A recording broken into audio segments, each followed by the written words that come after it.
Muito bem, pessoal, tá no ar mais uma edição do Swish TV Show, seu programa diário sobre a NBA aqui no YouTube. Quem fala com vocês é o Luiz Fernando, como sempre, é um enorme prazer ter a sua audiência. E bom, pessoal, no programa dessa terça-feira, dia 3 de dezembro, nós iremos repercutir a rodada de ontem da NBA. Ontem tivemos uma rodada de apenas 4 jogos, então rapidinho a gente mata os jogos de ontem e depois nós iremos dar uma passada pelas principais notícias do dia. E hoje tem muita notícia, tá? Tem muita notícia pra gente comentar, então hoje será um programa rico em informação, hein? Rico em informação, então fica ligado, assiste até o final pra ficar muito bem informado de tudo que tem rolado aí nos bastidores da NBA. E é isso. Antes de começar, só peço para que você deixe seu like no vídeo, que é muito importante. Se inscreva no canal se não for inscrito.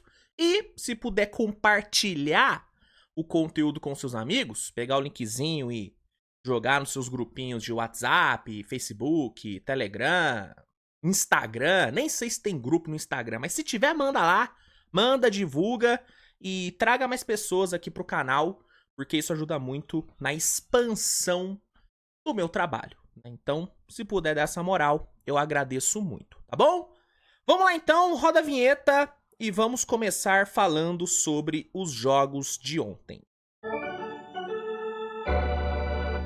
Beleza então, pessoal, vamos começar a nossa análise, o nosso resumo da rodada de ontem da NBA. Como eu já disse, rodada curta, de apenas 4 jogos. Então, né, não vai dar nem pra perder muito tempo aqui não, porque não tem muito o que falar, né? Poucos jogos, muitos jogos resolvidos de forma tranquila, né? Ontem, na real, todos os jogos terminaram de forma tranquila, assim, né? Não teve nenhum jogo extremamente pegado. Talvez o mais pegadinho tenha sido o Hawks e Pelicans, que mesmo assim terminou com o Hawks vencendo por 124-112. Então, só por aí você já tira uma base de como que foram os jogos de ontem, né? A Atlanta bateu o Pelicans por 12 pontos de vantagem, né? Mais uma noite muito boa do coletivo do Hawks. Mais um jogo onde o Hawks tem 3, 4, 5 jogadores aparecendo bem, né? Ontem o Trae Young, de novo, foi muito bem nas assistências. Foram 15 assistências distribuídas pelo Trae. O Capela teve mais uma noite muito boa nos rebotes. Foram quase 20 rebotes para o Capela ontem. Se não me engano, foram 17. O número exato foram 17. DeAndre Hunter, mais um ótimo jogo vindo do banco. Foram 22 pontos vindo do banco. Jalen Johnson, 19 pontos para ele. Jogou muita bola o Jalen Johnson. Ele que vem jogando demais, né? A temporada do Jalen Johnson é muito boa. Riz Achê, mais um jogo passando dos 10 pontos. Então, mais uma noite boa do Hawks, que vive um ótimo momento, né? A Atlanta vem de, se não me engano, 3 ou 4 vitórias seguidas. Venceu recentemente o Cavaliers 2 vezes. A Atlanta tá numa crescente, cara. Tá numa crescente. O time deixa de ter campanha negativa. A campanha do Hawks agora é de 11 vitórias e 11 derrotas. Muito legal, cara. Muito legal ver o Atlanta dando essa guinada na temporada. A Atlanta que tava num marasmo, né? Parece que as coisas, aos poucos, vão se acertando por lá. Já o Pelicans segue, né, falando o português correto, o Pelicans segue uma desgraça. A verdade é essa. O Pelicans tá numa draga absurda. São 18 derrotas na temporada, 9 derrotas seguidas. É a maior sequência de derrotas no momento na NBA. O Pelicans ocupa hoje a lanterna da Conferência Oeste, o que é extremamente surpreendente, considerando, né, o que a gente esperava desse time. Eu colocava o Pelicans na briga por vaga direta nos playoffs, cara. E muita gente também colocava. Eu vi algumas pessoas falando que saudável o Pelicans brigaria por mando de quadra nessa temporada. E não era uma análise equivocada. Fazia sentido. Fazia sentido acreditar nisso. Só que a realidade é totalmente oposta à expectativa. A real é que o Pelicans pratica um dos piores basquetes dessa temporada.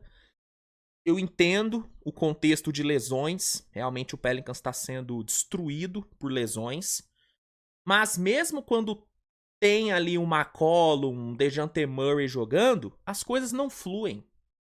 Mesmo quando tem o Brandon Ingram jogando, as coisas não fluem. Beleza. O ideal seria ter todo mundo jogando junto ao mesmo tempo, né? Eu entendo isso. Mas eu acho que o problema do Pelicans vai além das lesões. O grande problema talvez sejam mesmo as lesões. Só que não é o único problema. O Pelicans tem um problema também de ideia de jogo, de sistema de jogo. É um time que não funciona, é um time meio disfuncional ali, os caras parecem que não se entendem. É um time esquisito, cara. É um time bem esquisito e, sim, é cedo, ainda é... Eu tô preso em novembro, né? Impressionante. Ainda é dezembro e tudo, tem muita coisa pra acontecer, mas reverter um 4-18 é bem complicado, mano.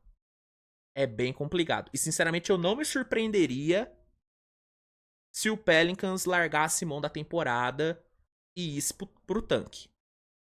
Não me surpreenderia, mano. Deixa eu só ver aqui se o Pelicans tem a própria escolha. Deixa eu ver. Eu tenho impressão que não tem. Deixa eu ver. Deixa eu ver se a escolha desse ano é do Pelicans. É do Pelicans, né? Escolha de primeira rodada 2025 é do Pelicans. O Pelicans tem a de 25 e a de 26. E tem a primeira rodada de 25 do Bucks, com proteção, né? Da quinta a escolha 30, né? Então, tem a própria escolha. Então, acho que dá sim pro Pelicans tancar. Não vou me surpreender se isso acontecer. Inclusive, hoje é o cenário mais provável, tá? Sinceramente, eu acho que hoje o cenário mais provável pro Pelicans é um cenário de tanque. Porque 4-18, velho, no Oeste... Uma coisa é você reverter um 4-18 estando no Leste. No Oeste, o buraco é muito mais embaixo. Então, sinceramente, se as coisas não mudarem até o fim desse mês, eu já vou considerar o Pelicans um candidato fortíssimo à Copa Cooper Flag. Sem brincadeiras. O que é surpreendente. Porque, como eu disse, a prévia do Pelicans era muito boa. A expectativa era muito boa. Então, é realmente triste. Triste ver o Pelicans nessa situação. É foda. Seguindo, tivemos o Boston Celtics vencendo fácil o Miami Heat por 108-89. O Celtics foi pro jogo de ontem recheado de desfalque. O Celtics foi pro jogo sem Holiday, sem Horford, sem Hauser e sem Porzingis. Sem 2 titulares e sem 2 dos principais reservas do time. Então o Celtics foi pro jogo de ontem bem desfalcado. Beleza que o Heat tava sem o Jimmy Butler, que é uma ausência muito grande. Mesmo o Butler jogando meia boca, ele é uma ausência muito, muito grande, é uma ausência muito sentida. Então, Miami também estava desfalcado, mas, cara, o Celtics estava, cara, sem 2 titulares, 2 reservas dos mais importantes. Vinha de back-to-back, o Miami também vinha de back-to-back, mas, sabe, não era um contexto totalmente favorável para os Celtics. Óbvio, o Celtics era favorito no jogo e tudo, mas era um contexto difícil também para os Celtics. Você enfrentar essa defesa do Spoelstra nunca é algo fácil. O Celtics, inclusive, historicamente tem dificuldade para lidar com a defesa do Spoelstra, né? Para lidar com a marcação em zona do Miami Heat. Então, não era um contexto totalmente favorável para o Celtics. E mesmo assim, os caras foram lá e atropelaram. O primeiro quarto até que foi equilibrado. O Heat conseguiu capitalizar bem em cima de contra-ataques, em cima, né, dos erros de arremesso do Celtics. Só que a partir do segundo quarto, meu amigo, o Celtics assumiu o controle do jogo. Peyton Pritchard fez um baita de um segundo quarto. E no segundo tempo, com o Jaylen Brown, com o Derrick White, com o próprio Peyton Pritchard aparecendo muito bem, o Celtics abriu 20. E aí foi só questão de administrar até o fim do jogo e garantir essa vitória por 108-89. Vitória por 19 pontos, vindo de back-to-back, todo desfalcado. Vitória muito grande do Celtics, cara. Mais uma vitória grande do Celtics na temporada. Celtics chega a 17 vitórias na temporada, a 8ª vitória em casa. Se não me engano, foi a 5ª vitória seguida do Celtics em casa. Posso estar enganado, mas eu tenho quase certeza desse número. E, cara, sim, esse é o Boston Celtics, né, gente? É o bicho-papão da NBA, é o time mais forte da NBA. Com todo respeito ao Cleveland, com todo respeito ao meu Oklahoma City Thunder, que são os líderes das conferências no momento. Mas o Celtics, cara, é o time a ser batido, é o melhor time da NBA. O Celtics pode não terminar com a melhor campanha da temporada. Pode terminar até com a 3ª melhor campanha. Mas quando o playoff começar, o melhor time da NBA vai ser o Celtics. Porque é o Celtics. Entendeu? E esse tipo de vitória fala muito sobre isso. Fala muito sobre isso, cara. Sem 2 titulares, sem 2 reservas, o time vai lá, pega o Miami Heat e destroça o Miami Heat. É um time muito bom, é um time muito forte. Ontem, Jaylen Brown fez o seu retorno de lesão e voltou muito bem, 29 pontos para ele. Peyton Pritchard, que hoje é o melhor sexto homem da NBA. Hoje não tem discussão sobre isso. Marcou 25 pontos. Derrick White meteu 19 pontos, 8 assistências. Mais um jogo de Derrick White. Mais um jogo completaço do Derrick White.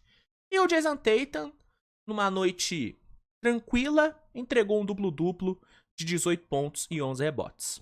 Vitória muito boa, vitória muito bem controlada, muito bem construída. E mais um resultado excelente dos Coringas do Mazzulla. O Mazzulla Ball segue sendo muito vitorioso. Muito vitorioso. Seguindo o penúltimo jogo da rodada, o Chicago Bulls bateu o Brooklyn Nets sem muitas dificuldades por 128-102. Foi um jogo ofensivamente muito bom do Chicago Bulls. 128 pontos marcados. Josh Giddey entregou seu primeiro triple-double com a camisa do Bulls. Foram 20 pontos, 3 rebotes e 11 assistências para o Giddey. Muito bom jogo do moleque.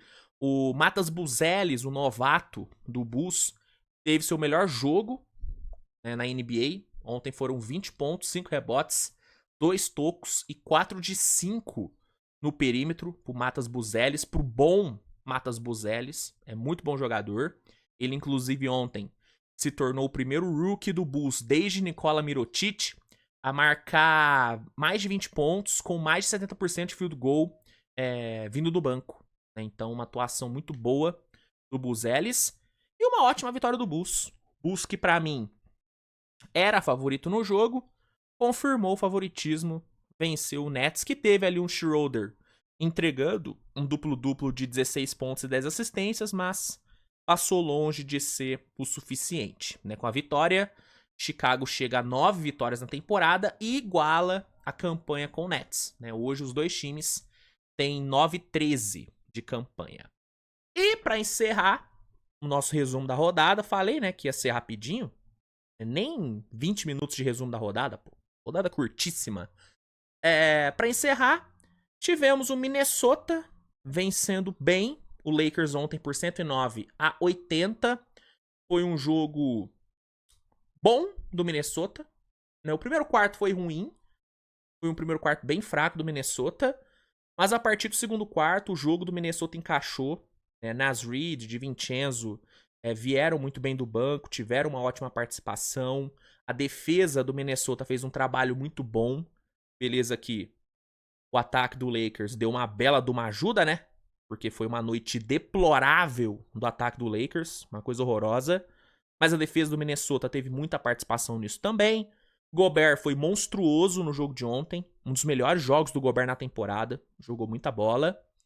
E vitória muito tranquila, muito tranquila. Segundo tempo do Minnesota foi fantástico, tanto que nos últimos 5, 6 minutos de jogo o Lakers jogou com as reservas, porque a vaca já havia ido pro brejo há muito tempo. E uma boa vitória, cara. Uma boa vitória. Minnesota que precisa embalar uma sequência de vitórias. Conseguiu, né, a sua segunda vitória seguida, eu acho. E tranquilo, assim. Jogo bom, um joguinho nota 7. Um joguinho nota 7 e foi mais do que o suficiente para ganhar do Lakers, que teve um jogo nota 2. Assim, eu até falei ontem no pós-jogo que essa foi uma das piores atuações do Lakers nos últimos tempos, assim, cara. Pegando até a época Darvin Ham, foi uma época muito nebulosa na história do Lakers. Cara, eu acho que esse foi um dos piores jogos do Lakers que eu vi, assim, nos últimos anos. Foi realmente uma coisa horrorosa o que o Lakers jogou ontem. Uma atuação patética em todos os aspectos. No ataque, na defesa, no perímetro, nos turnovers. Foi um jogo horrível do Lakers. Tanto que o melhor jogador do Lakers ontem foi disparado de Andrew Russell. Né? E aí por aí você já tira uma base do que foi o Lakers ontem, né? Pro D'Angelo ser disparado o melhor jogador do seu time num jogo, você realmente fez um jogo horroroso. Então, foi um jogo péssimo do Lakers, especialmente do LeBron.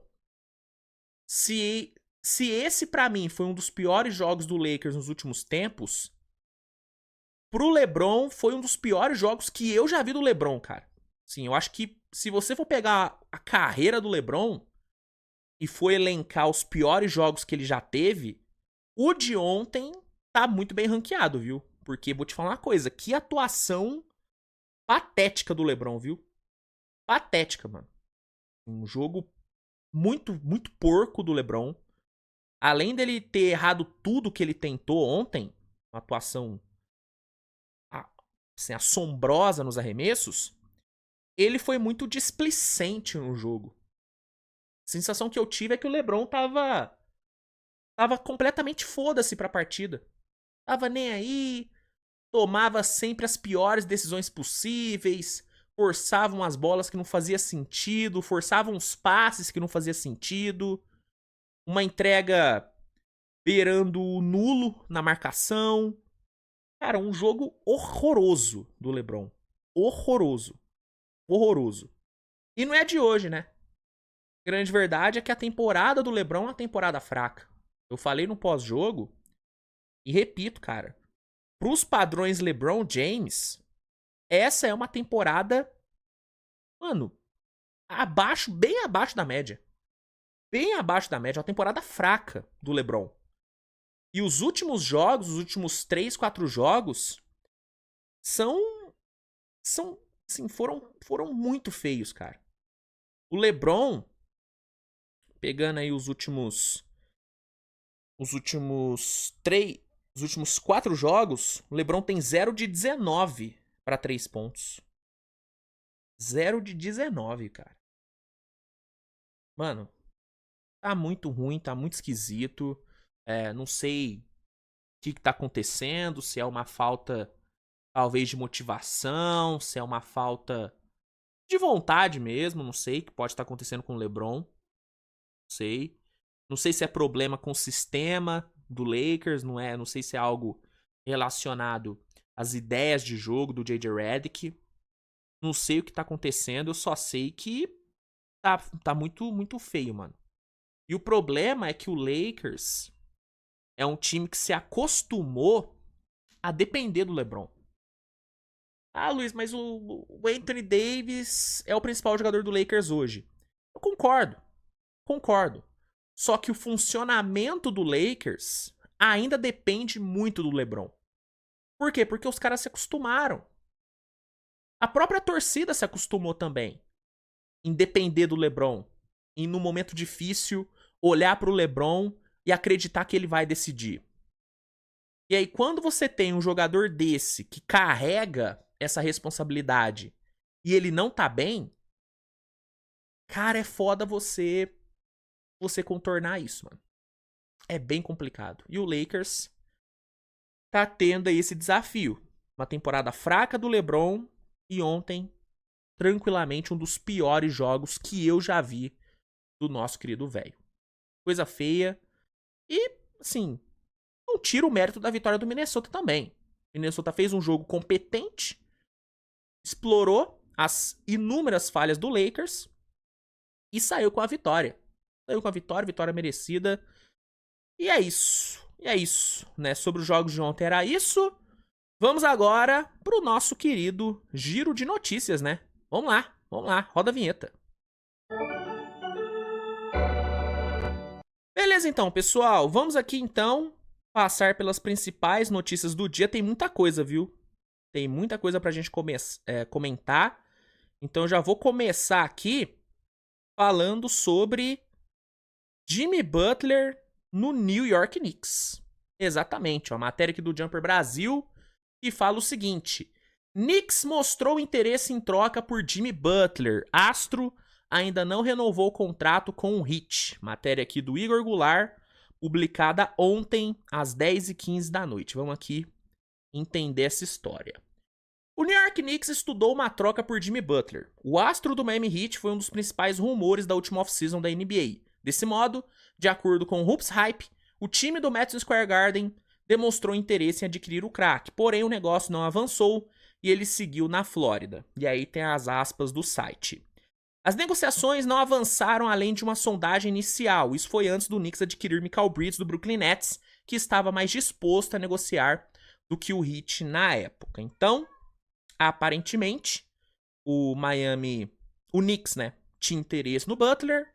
O Knicks chegou a sondar, mas visto que o Miami não estava tão disposto assim a negociar o Butler, o Knicks desistiu e foi ali pra cima do Mikal Bridges e conseguiu a troca pelo Mikal, que agora tá se fazendo boa, né? O Mikal fez um jogo muito bom recentemente, né? O melhor jogo dele com a camisa do Knicks. E ele vem de uma sequência interessante, né? Vem jogando bem. Então, finalmente, a troca pelo Mikal tá aparentando ter valido a pena, né? Porque no começo tava bem feio, né? No começo tava bem feio o Mikal Bridges lá no Knicks. Mas aos poucos ele tá se encontrando e tá retomando o bom basquete. Bom, cara, assim, eu não duvido nada do Knicks realmente ter sondado o Butler. Até porque o Knicks é um time que sempre sonda grandes estrelas que podem estar no mercado. Não é de hoje. O Knicks sonha sempre com uma grande estrela, com uma grande chegada. Esse é o grande desejo do Knicks há muito tempo. Então eu acredito sim que o Knicks foi atrás, deve ter sondado. E eu acredito também que o Heat não quis negociar. Porque eu acho que assim, independente de qualquer possível treta entre Butler e Pat Riley, cara, as duas partes entendem e têm a total consciência de que uma parte depende da outra. Entendeu? O Butler sabe que só o Heat vai dar a grana que ele quer. Ele não vai conseguir um max em outro lugar. Não vai. Porque os times têm muitas desconfianças em relação ao Butler. E não só a saúde dele, mas a questão de vestiário. O Butler, ele é uma figurinha meio difícil de lidar. Né? Thibodeau sabe bem disso. Inclusive, o Thibodeau sofreu com o Butler lá em Minnesota, né? Eu não sei se ele teria dado certo no Knicks, não, tá? Não sei, não. Não sei, não. Indicação do Thibodeau eu sei que não deve ter sido. Com certeza o Knicks sondou sem avisar o Thibodeau. Porque o Thibodeau ia brecar na hora. Então, assim, não é qualquer time que vai dar essa grana pro Butler, porque o Butler é querendo ou não, é uma incógnita. Craque de bola, um dos grandes playoff performers da história da NBA. Impressionante como esse cara é decisivo. Um dos mais decisivos que eu já vi, tá? Mas todo o aspecto de relacionamento ali, o Butler é um cara meio complicado. E tem as lesões também, que é um complicativo muito grande. Então, o Butler sabe que só em Miami ele vai conseguir a grana que ele quer. Da mesma forma que o Heat sabe que pra brigar por título, precisa do Butler. Se o Miami troca o Butler, são 2, 3 anos aí no mínimo pra voltar a brigar por título. Essa é a grande verdade. Então, eu acho que o Heat não tem interesse em negociar o Butler. Pelo menos nesse momento. Se a temporada de novo terminar de forma frustrante, se ele de novo vacilar e não jogar nos playoffs, se machucar antes. É duro falar vacilar, né? O termo foi errado. Não é vacilar, mas decepcionar, vai. Se ele de novo decepcionar e machucar e não jogar no playoff de novo e tudo, aí beleza, aí talvez o Heat negocie. Talvez o Heat olhe e fale, pô, mano, quer saber? É melhor negociar, ficar uns 2, 3 aninhos sem brigar por título e economizar aí uma grana, né? Abrir espaço no cap, do que pagar uma grana monumental pra um cara que já não tá entregando o que ele entregava mais. Talvez o Heat pense por esse lado. Até porque o Pat Riley, na época da renovação do Dwayne Wade, ele não renovou com o Wade, né? Se não me engano, ele não renovou. Ele não queria pagar o que o Wade queria. E o Wade foi pro buço. Então o Pat Riley, ele não tem tanto apego assim nas grandes estrelas e tal. Pat Riley é um cara meio mão de vaca. Ele tem muito apreço ao seu dinheiro. Ele tem muito apreço ao seu dinheiro. Então, se tudo der errado nessa temporada de novo, aí beleza, e talvez negocie. Mas até o fim da temporada, eu não acredito no Butler sendo negociado. Não acreditava nele sendo negociado no off-season. E não acho que ele vai ser negociado em fevereiro. Não acho. Se for pra ele ser trocado, talvez só quando terminar a temporada. Dependendo de como terminar a temporada. É a minha sensação, tá? É a minha sensação. Mas eu acho que o Knicks realmente deve ter ido atrás. Tinha que ter ido atrás mesmo. Né? Eu acho que a obrigação do Knicks, com o Butler podendo ir pro mercado, era sondar o cara. Era pelo menos dar uma ligada. Deve ter feito. O Heat deve ter falado que não vai negociar. E aí o Knicks foi lá, foi atrás do Mikal e fez a troca. Uma troca que, de novo, no começo pareceu uma troca ruim pro Knicks, porque o Mikal não tava jogando nada. Mas hoje, com ele já jogando melhor, com ele mais adaptado, a troca vem se mostrando realmente bem boa, né? Bem boa. Enfim, fica aí a informação, torcedores do Knicks. O time de vocês sondou o Jimmy Butler. Não conseguiu, mas sondou.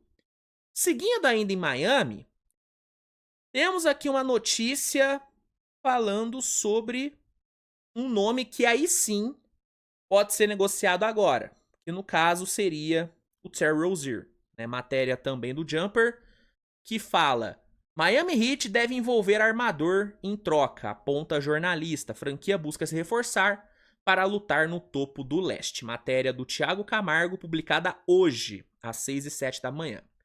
De acordo com o jornalista Michael Scotto do site Hoops Hype, Miami Heat pode realizar uma troca nessa temporada. O armador Terry Rozier é um dos nomes escolhidos. A princípio, o veterano de 30 anos se tornou reserva da equipe e não tem o mesmo destaque de outros anos. De acordo com Scotto, o armador Terry Rozier não é o único jogador que o Miami Heat pode trocar.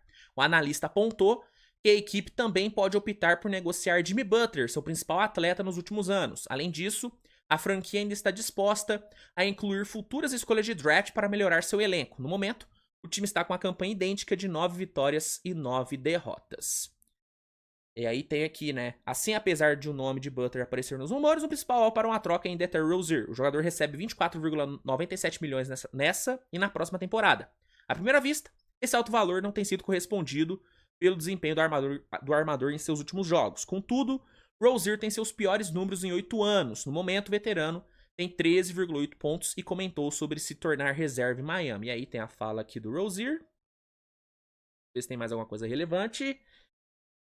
Tá falando aqui dele e tal, que a fase não é boa. Enfim. Cara, assim, eu se fosse o Miami Heat, eu tentaria sim trocar o Rozier, tá? O problema é o que o Heat vai conseguir por ele, porque o valor do Rozier desde a sua chegada no Heat só despencou, né? Grande verdade é que o Rozier chegou relativamente valorizado em Miami por conta dos anos em Charlotte e o valor dele despencou, cara, por conta das lesões, por conta da má fase que ele entrou, né, da queda brutal no seu protagonismo. Então, eu acho que o Heat tem sim que tentar negociar, mas eu acho difícil conseguir alguma coisa boa por ele. Eu acho que o esquema pro Heat é botar o Rozier num pacote junto com, sei lá, um Tyler Hero, pra aí sim melhorar ali, pra dar uma enfeitada no Rozier e aí conseguir alguma coisa boa. É o que eu faria se fosse o Miami Heat, tá? Eu sendo o Pat Riley e querendo ser campeão no curto prazo, eu tentaria isso. Pega o Tyler Hero, que tá jogando muita bola, junto com o Rozier, pego uma escolha de draft e vou pro mercado. Vou atrás de alguém pica. Quem que é esse cara? Aí que tá. Aí que tá. Quem que vai ser esse cara? Esse cara grande no mercado. Vai ser um Trae Young? Pode ser um Trae Young. Vai ser um... Deixa eu pensar. Cara, é difícil. Tentando pensar aqui em caras grandes que podem ir pro mercado. Agora na trade deadline. Vai ser um Giannis? Eu acho que o Giannis não vai agora.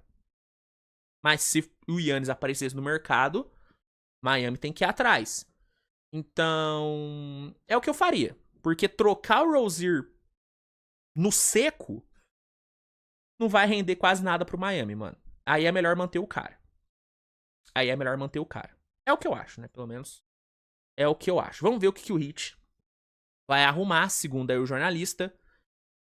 Tentar trocar, o Heat vai. Vamos ver o que vai conseguir por ele.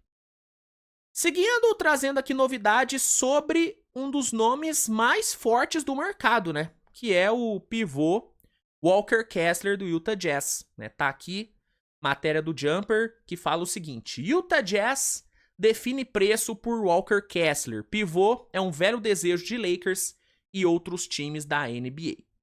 De acordo com o portal Hoops Hype, o Utah Jazz já definiu o preço a ser pago para tirar Walker Kessler da equipe. O pivô, visto como um dos melhores defensores de garrafão da NBA, é objeto de desejo de diversos times, incluindo o Los Angeles Lakers.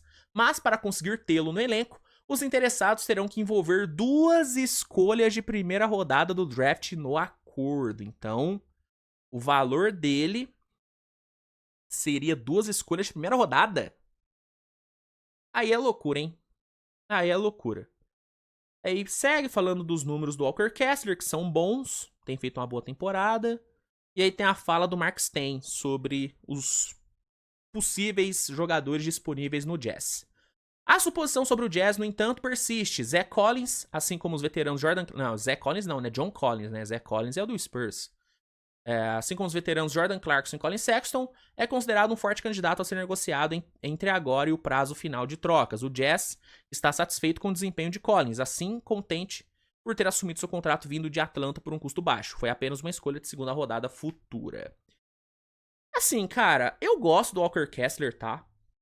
Gosto muito dele, acho ele muito bom jogador. Eu acho que ele, sim, é um dos melhores protetores de aro da NBA hoje. Jovem pra caramba, muito novo. Mas 2 escolhas de primeira rodada é muita coisa pelo Walker Kessler. É muita coisa pelo Walker Kessler. Eu me arrisco a dizer que poucos pivôs, tirando Embiid, Jokic, Adebayo e Towns, tirando esses, que são a nata da NBA na posição, e o Wembanyama, obviamente, né? Quase que eu esqueço. Quase que eu cometo o crime de esquecer do Embi. Mas eu acho que tirando esses, Cara, dá pra contar nos dedos de uma mão os pivôs que eu abriria a mão de 2 firsts pra ter. Talvez não tenha nenhum, tá? Ó, tirando o Embiid, Jokic, Towns, cara, não tem nenhum pivô, e o Adebayo, não tem nenhum pivô que eu abriria a mão de 2 firsts pra ter. Nenhum. Nenhum. Até pra não cometer nenhuma injustiça. Às vezes eu posso estar cometendo uma injustiça aqui, né? Ó. Aqui, ó. Abri aqui a lista do Hoops Hype, inclusive, né? Ó. Steven Adams, não abriria a mão de 2 firsts. Al Horford, não abriria a mão de 2 firsts. Robert Williams, não abriria a mão. Kevin Looney, não abriria a mão. Wendell Carter, não abriria a mão. Bob Portis, não abriria a mão. Kessler, não abriria a mão. Capela, não abriria a mão. Portal, não. Valanciunas, não. Chat, talvez. Sim, Chat, talvez. Chat, eu abriria a mão de 2 firsts pra ter ele. Mas mas como eu já tenho, né? Então eu não preciso. Şangun, tá. Şangun abriria a mão de 2 firsts. Abriria a mão de 2 firsts. Brook Lopes, não. Jared Allen, não abriria a mão de 2 firsts pelo Allen. Não abriria a mão de 2 firsts pelo Eitan. Claxton também não. Gobert também não. Vucevic também não. O Wembanyama abriria. Miles Turner não. Inclusive, o Wembanyama tá atrás do Miles Turner aqui nessa lista, uma loucura. Bam Adebayo abriria. Sabonis, verdade. Sabonis eu abriria a mão. Abriria a mão. Abriria a mão. Tá. Sabonis, Embiid e Jokic. É que essa lista foi feita antes do Towns ir pro Knicks e voltar a ser pivô, né? É essa questão aí. Mas assim, tirando esses caras aí, cara, não abriria a mão de 2 firsts por nenhum outro pivô. Entendeu? E muito menos pelo Kessler. Então, 2 firsts é muita coisa, tá? É um precinho muito salgado. Muito salgado mesmo. Mas vamos ver. O Lakers aparentemente quer muito ele. Já foi reportado que o Warriors também teria interesse. Vamos ver. Eu não abriria a mão de 2 firsts pelo Kessler, não, tá? Uma first, beleza. 2, aí eu já acho demais. Aí eu já acho bem exagero. Seguindo, falar sobre essa matéria aqui, ó. E fala o seguinte: executivo menospreza valor de mercado de Zion Williamson na NBA, entre aspas, nulo. Então, vamos ver o que esse executivo falou sobre o valor do Zion. Em baixa na NBA, Zion Williamson teve seu valor de mercado citado por um executivo. De acordo com o portal Hoops Hype, um dirigente da liga disse que o astro do New Orleans Pelicans não vale mais do que uma escolha de primeira rodada de draft. O motivo, então, está relacionado à sua saúde. Tem a aspa dele aqui? Deixa eu ver. Não tem, né? Não tem a aspa dele. Mas aqui fala: o Williamson só jogou um pouco mais de 46% dos jogos da sua equipe desde que entrou na liga. Para piorar, o jogador já contundiu vários ossos diferentes: joelho, pé, quadril, tornozelo e diversos outros. Zion ainda ficou fora da temporada 21-22 inteira por uma lesão no pé. Atualmente, aliás, ele é desfalque no Pelicans. Assim, segundo o executivo, é difícil envolver muitos ativos em uma troca pelo ala pivô. Embora quando jogue tenha boas performances, Zion não inspira confiança para o time. Na carreira, ele soma a média de 24,6 pontos, 8 rebotes e 5,3 assistências. Cara, assim, eu entendo o ponto desse tal executivo. Realmente, o valor de mercado do Zion é um valor complicado de se mensurar por conta das lesões. Porque é que existem 2 Zions, né?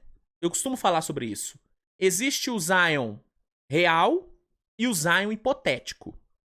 O Zion hipotético tem um valor de mercado enorme. Por quê? Porque o Zion hipotético é um dos jogadores mais dominantes da NBA.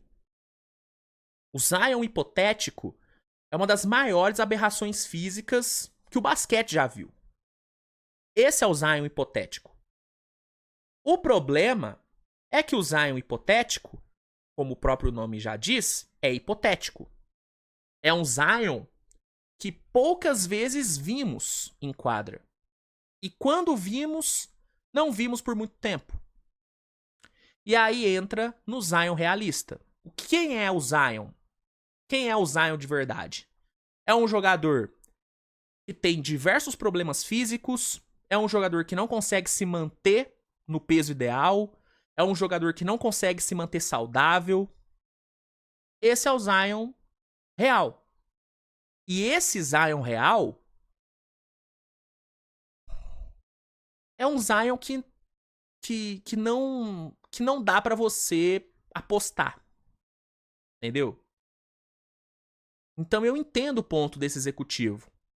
Agora, você me pergunta, Luiz, se você tem a oportunidade de pegar o Zion envolvendo 2 firsts no Zion, você iria atrás do Zion? Você apostaria nele? Dependendo do contexto do meu time, talvez eu apostaria. Talvez eu apostaria. Por exemplo, se eu sou o Washington Wizards, tô aí no limbo e não tô pensando em competir no momento, eu faria a aposta no Zion. Eu falei, beleza, Pelicans, te dou 3 firsts pelo Zion, me dá o Zion aí. Vamos ver se aqui ele consegue jogar. Eu faria a aposta. Se eu fosse um Washington Wizards. Agora, se eu fosse um... Aqui, ó. Se eu fosse um Thunder, não faria a aposta. Porque o Thunder não pode hoje se dar o luxo de jogar fora 3 firsts por uma aposta. O Thunder não tem mais tempo pra apostar. O Thunder hoje tem que fazer contratações certeiras. Porque é um time que tá a isso aqui de brigar a Vera por título. O Celtics, por exemplo, jamais, se eu fosse GM do Celtics, jamais apostaria no Zion. Se eu fosse GM do Denver, não apostaria no Zion. Do Minnesota, não apostaria no Zion. Por quê? Porque é uma aposta muito arriscada. Agora, se eu sou um Wizards da vida, se eu sou... Cara, se eu sou um Hornets da vida, entendeu? Se eu sou um Brooklyn da vida, nossa, o Brooklyn, mas eu faria na hora. Na hora. 3 firsts agora, dá o Zion aí. Vamos ver o que ele faz em Brooklyn. O que ele faz em Nova York. Vamos ver se aqui ele consegue jogar. Na hora. Na hora. Então, acho que essa questão do quanto pode se pagar pelo Zion depende muito do contexto do seu time. Porque, dependendo do contexto, você pode correr o risco e fazer essa aposta nele.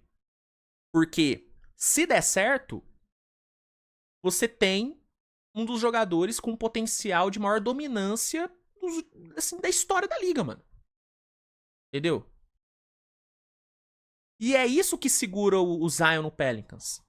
É isso que faz o Pelicans não negociar o Zion. É o medo dele, do dia pra noite, parar de machucar. E aí, ele parando de machucar, ele é imparável. Ele não tem como separar o Zion. E é o medo de desperdiçar esse potencial que faz o Pelicans não negociar o Zion. Tá entendendo? Então, é complicado, cara, o Zion. O Zion é um tema interessante pra discussão. Porque esse paralelo entre o Zion de verdade e o Zion hipotético é um paralelo muito, muito interessante de se explorar, né? É muito interessante. Enfim, qual que é a sua opinião? Qual que é o valor do Zion hoje numa troca? Você acha que ele valeria uma first? 2, 3, 4? Pra ficar maneiro, joga o clima lá no alto? Um salve Naldo Beni, um dos maiores mentirosos da história do Brasil. Enfim, comenta aí o que você acha. Qual que é o valor do Zion numa troca? Manda aí que eu quero saber. E aí, pra gente encerrar aqui o nosso bloco de notícias, falar sobre essa notícia que saiu, notícia do Mike Scotto, que fala que o Lakers estaria disposto a oferecer Gabe Vincent e 2 escolhas futuras de segunda rodada pelo pivô Jonas Valanciunas do Washington Wizards. Essa notícia saiu ontem E a pergunta que eu quero fazer é... Pergunta pro Lakers. Vocês querem o... né? E quer raspado, né? É brincadeira. Brincadeira. O Lakers achar que o Wizards é burro o suficiente pra trocar o Valanciunas por Gabe Vincent e 2 escolhas de segunda rodada, pô, o Lakers tá de brincadeira. O Lakers quer o... né? O check-check e quer raspado ainda, pô. É de brincadeira o Lakers. Tá em Nárnia. O Rob Pelinka tá em Nárnia. Tá em Nárnia, o Rob Pelinka. É inacreditável, cara. É inacreditável. O Gabe Vincent hoje, ele é um ativo negativo, mano. Essa é a verdade. Pra algum time aceitar o Gabe Vincent, ele tem que estar enfeitado de pelo menos uma escolha de primeira rodada. Pelo menos. Pelo menos. Tá? E assim, o Valanciunas pra mim, hoje, vale uma first.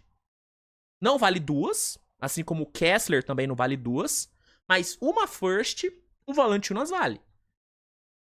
Então, esse pacote que o Lakers pode oferecer, segundo o Max Cotto, pode oferecer, mas vai receber um baita de um não na cara. Só se o Wizards for muito burro. Só se for muito burro. Porque não tem como, mano. Não tem como. O Valanciunas é um pivô muito bom. Muito bom. E como o Lakers tem muita necessidade por um pivô, é óbvio que o Wizards vai querer meter a faca no Lakers. Porque o ativo é do Wizards. Se não negociar, o Valanciunas fica lá. Quem quer o cara é o Lakers. É o Lakers que tem que correr atrás. Então, esse pacote aqui, velho, pra mim é realmente o Lakers não ter a mínima noção de valor do cara. É bizarro, mano. É bizarro. Bizarro. Se o Pelinka conseguiu o Valanciunas oferecendo isso, pode dar o GM do ano pra ele. Pode dar o GM do ano pra ele, porque vai ser uma das maiores barganhas da história da NBA. E eu duvido que aconteça. Duvido que aconteça. Enfim. Só quis trazer isso aqui porque eu fiquei realmente indignado quando eu vi isso, mano. Falei, pô, o Lakers tá de brincadeira. Tá de brincadeira. Enfim.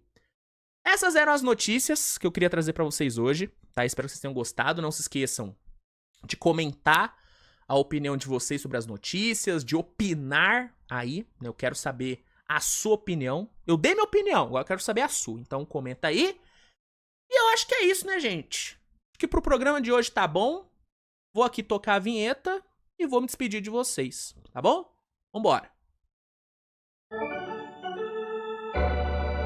Bom, pessoal, obrigado, tá? Pela audiência de vocês. Espero que todo mundo tenha curtido o programa. Se gostou, deixa o like, que é importante. Se inscreve no canal, ativa a notificação. Galera que assistiu aí na Premiere, obrigado pela companhia. É sempre um prazer ter você aqui. E é isso, né? Antes de me despedir... me despedir não, né? Já me despedi. Mas antes de dar o tchau definitivo, vou só dar uma diquinha aí pra você, né? Que não tem o League Pass e quer ter. Que é a dica de assinar o League Pass usando o link que tá no primeiro comentário fixado aí do vídeo, né? No primeiro comentário fixado do vídeo vai ter o link e vai te oferecer o League Pass com 7 dias grátis de teste, tá? E desconto no plano mensal e no plano anual, tá? O League Pass é o melhor lugar pra assistir os jogos da NBA. E caso você queira assinar aí, é só usar o link que você tem todos esses benefícios, cara. 7 dias grátis. Paga nada. E depois tem desconto no plano mensal e anual. Pô, gente, desculpa. Tem que aproveitar, pô. Tem que aproveitar. Então, usa o link, garanta já seu League Pass e não perca nenhum jogo dessa temporada, tá bom? É isso, rapaziada. Obrigado pela audiência. Tamo junto. Grande abraço e tchau.